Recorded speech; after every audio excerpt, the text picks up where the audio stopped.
शेतकऱ्यांसाठी आजच्या सर्वात मोठ्या टॉप आणि ठळक बातम्या आपण या ठिकाणी पाहतोय। पहिलीच बातमी निघते, चंद्रपुरात शिवसेनेने केली पीक विमा कार्यालयाची तोडफोड। पीक विमा 2 दिवसात जमा करा, अन्यथा अधिकारी मारू, शिवसेनेचा इशारा। पुढली मोठी बातमी निघते, पुढील 3 महिने तापमान सरासरीपेक्षा अधिक राहणार, एल निनो मे पर्यंत राहणार, हवामान विभागाचा अंदाज।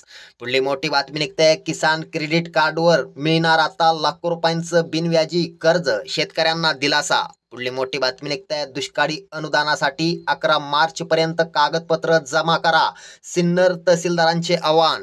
पुढली मोठी बातमी निघते, 31 मार्च नंतर कांद्यावरील निर्यात बंदी उठणार, दर नियंत्रित ठेवण्यासाठी सरकारचा प्लॅन। पुढली मोठी बातमी निघते, नवीन 224 महसूल मंडळामध्ये झाली दुष्काळ स्थिती जाहीर, शेतकऱ्यांना दिलासा। पुढली मोठी बातमी निघते, वाशिममधून वाशिम जिल्ह्यात शेतकऱ्यांना मिळणार अग्रिमची रक्कम। पुढली मोठी बातमी निघते, मालेगाव सिन्नर येवल्यात अनुदानापोटी 248 कोटी मिळणार, खरीप हंगामातील नुकसानीची मदत। पुढली मोठी बातमी निघते, दुष्काळग्रस्तांना 243 कोटींची मदत, पालकमंत्री दादा भुसे यांची माहिती।